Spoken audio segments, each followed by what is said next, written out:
ہمارے حاجی صاحب اللہ ان کی قبر کو نور سے بھرے، ایسی رہبری کر گئے۔ کوئی دنیا والوں سے کہو ہم مسلمان ہیں، ہم حضور کی امت میں ہیں، ہم تمہارے خیر خواہ ہیں، ہم تم سے کچھ نہیں چاہتے، ہم تمہاری ہدایت اور کامیابی چاہتے ہیں، جو ہمارے پاس ہے یہ بھی لے لو، لیکن کلمہ پڑھ کر جہنم کے راستے سے بچ کر، اللہ کی ناراضگی سے بچ کر اللہ کی رضا کے راستے پر آ جاؤ۔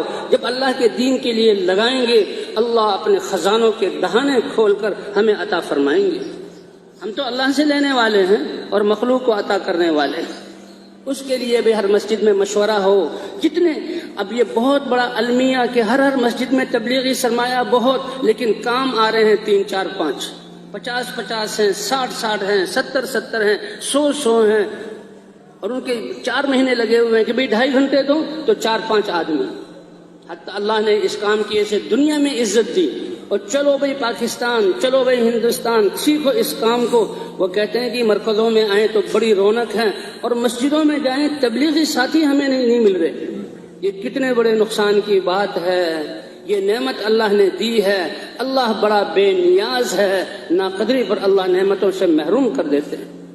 اس لیے اب اپنی مسجدوں کو آباد کریں، مشورہ ہو۔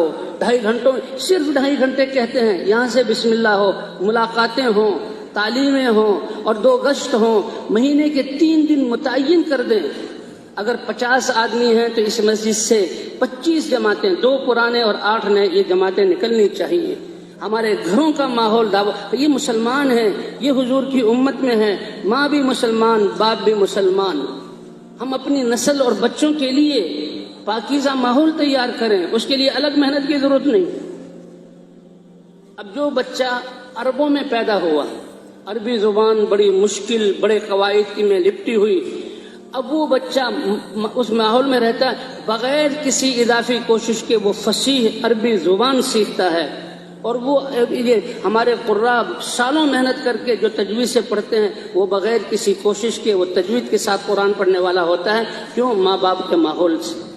تو اسی طرح بھائی ماں باپ کا ماحول ایمان والا، یقین والا، تقوی والا، اللہ کے احکام والا اور پاکیزہ اخلاق والا ہوگا تو بغیر کسی اضافی محنت کے ہمارے بچے ایمان والے، اخلاق والے، اور ہمارے بچے داعی بن کر پوری دنیا کو دعوت دینے والے بنیں گے۔ اس لیے بھئی ماں باپ ذمہ دار ہیں، تو بھئی کریں گے نا انشاءاللہ۔ اور اللہ نے اس امت کی عورتوں کو بھی اس ذمہ داری سے نوازا ہے۔ حضرت خدیجہ رضی اللہ تعالی عنہا، حضور نے دعوت دی، اسلام میں داخل ہوئیں، دعوت میں لگی، سارا مال لگایا، تاجرہ تھیں، حتیٰ کہ فقر و فاقے کی نوبت آ گئی۔ جبرائیل علیہ السلام آئے، اے اللہ کے رسول، آج آپ کا رب آپ کی بیوی خدیجہ کو سلام کہہ رہا ہے کہ دین کے لیے انہوں نے سب کچھ لگایا۔ اور بھائی کتنے خوش قسمت ہیں جو اللہ کے راستے میں جا رہے ہیں، کتنے خوش قسمت ہیں۔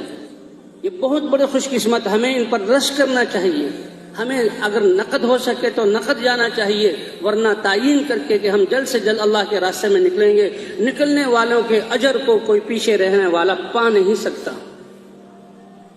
اللہ کے رسول کی احادیث، حضور صلی اللہ علیہ وسلم نے ایک لشکر روانہ فرمایا موتا کی طرف، اور خود تشکیل کی، جمعے کے دن ان کو روانہ کیا، اور ان میں 3 زید بن حارثہ امیر ہوں گے اور وہ شہید ہو جائیں تو جعفر ابن ابی طالب امیر ہوں گے، وہ شہید ہو جائیں تو عبداللہ بن رواحہ امیر ہوں گے، اگر وہ بھی شہید ہو جائیں تو مسلمان جس کو چاہیں امیر بنا لیں۔ یہ تینوں کی شہادت کی خوشخبری، اور تینوں جا رہے ہیں اللہ کے راستے میں جان دینا، یہی ہماری ہمارا مطلوب ہے۔ آج تو صرف چھوڑ کر اللہ کے راستے میں چلنے کی مشقت ہے۔ حضرت عبداللہ ابن رواحہ نے کہا واپسی تو ہو نہیں سکتی، اور آج جمعے کا دن ہے، پھر حضور کو چھوڑ کر جا رہے ہیں، تو کیوں نہ میں اپنی جماعت سے اجازت لے کر حضور کی مسجد میں اعتکاف کروں، حضور تشریف لائیں، آنکھوں کو ان کی زیارت سے آخری دفعہ ٹھنڈا کروں، حضور خطبہ دیں، میں ان کے خطبے کو سنوں اور حضور کے پیچھے نماز پڑھوں، اور جمعے کے بعد سواری دوڑاؤں گا، رات جہاں جماعت نے پڑاؤ ڈالا ہوگا وہاں پہنچ جاؤں گا۔ نکلنے سے انکار نہیں ہے، شوق ہے، جان لے کر جا رہے ہیں، لیکن حضور کی محبت میں تھوڑا سا آدھے دن پیچھے رہ گئے۔ اللہ کے رسول نے جب سلام پھیرا، اے ابن رواحہ تم کیوں رک گئے؟ اے اللہ کے رسول، لأجمع معک، آپ کے پیچھے جمعہ پڑھنا۔ اس کے پیچھے یہ تھا کہ آپ نے شہادت کی خوشخبری دی ہے، اگر یہ جمعہ فوت ہو جاتا پھر تو نہ ملتا۔ آج کسی کو عمرے کا ٹکٹ مل جائے اور جہاز تیار ہو اور اسے کو اللہ کے راستے میں نکلو، وہ کہیں گے یہ کیسا آدمی ہے، مجھے اللہ کے گھر سے اور اللہ کے مسجد کے عمرے سے یہ حضور صلی اللہ علیہ وسلم، اے ابن رواحہ کیوں رکے؟ اے اللہ کے رسول آپ کے ساتھ جمعہ پڑھوں۔ کہا کتنا پیچھے رہ گئے؟ کہا آدھا دن پیچھے رہا ہوں۔ ان کے آدھے دن میں چند ہزار قدم لگے ہیں، تھوڑا سا فاصلہ طے کیا ہے، وہ اللہ کے راستے میں اٹھے ہیں، وہ قدم اللہ کے راستے میں اٹھے ہیں، ان پر اللہ کے راستے کی غبار آئی ہے، ان کا سانس جو تھکے ہیں، سانس چڑھا اللہ کے راستے میں، اور تم مسجد میں، یہ اعمال کا ثواب تمہیں مل گیا۔ حضور کی زیارت، خطبہ سننا، یہ محبت، یہ عقیدت، مسجد نبوی کا جمعہ، یہ سارے ثواب تمہیں مل گئے۔ اے ابن رواحہ اگر اس پر مزید تمہیں یہ بات دی جائے کہ پوری دنیا تمہاری ملکیت میں آ جائے اور تم پوری دنیا کو خرچ کر دو، تب بھی ان سارے اعمال کو ملا کر صرف ان کے آدھے دن کے پہلے نکلنے کے ثواب کو تم پہنچ نہیں سکتے۔ یہ نبیوں کو ویسے ہی تھکایا گیا، اللہ نے ویسے ہی اس کام کو بیان کیا۔ یہ کام آج ہمارے ہاتھوں میں ہے، اس کو بگاڑ بھی سکتے ہیں، اس کو سدھار کر اپنی زندگیاں سدھار سکتے ہیں، اس کو سدھار کر نسلوں کو دے سکتے ہیں۔ اس لیے بھائی امیر کی طاعت میں جانا، جوڑ کر رہنا، دو بنیادی چیزیں ہیں۔ ایک اجتماعیت ہے، اللہ کو حضور کی امت کی اجتماعیت پسند ہے، کسی ایک کے دل میں الٹ خیال آ جانا، اس پر بھی اللہ کی مدد اٹھ جاتی ہے۔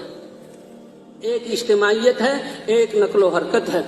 نقل و حرکت کے لیے نیت ہو کہ دنیا کے کونوں کونوں میں پہنچنا، اپنے آپ کو حوالے کر دیں، اس میں اپنی خواہشات کو، نہیں جی ہم فلاں کے ساتھ جائیں گے، ہم فلاں علاقے میں جائیں گے، ہم تو فلاں اتنے وقت نہیں، ایسا نکلنا جس کے ساتھ بھیج دیا جائے، جہاں بھیج دیا جائے، جتنے وقت کے لیے بھیج دیا جائے، اے اللہ ہم تو پیش کرتے ہیں، کیونکہ نکلیں گے وہاں جہاں اللہ نے لکھا ہوگا۔ یہ ہمارا امتحان ہے، کیوں بھائی اللہ کی چاہت کے بغیر اور تقدیر کے بغیر کچھ ہو سکتا ہے؟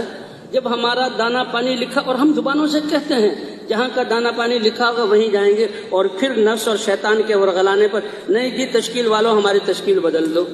ارے بھائی وہی تشکیل ہونی ہے، اپنے آپ کو اللہ کی تقدیر کے سپرد کرو، کامیاب ہو جاؤ گے، اور اگر اس سے اڑو گے تو ہوگا وہی جو اللہ کا چاہیں گے، اور تم اپنی محنت میں ناکام ہو جاؤ گے۔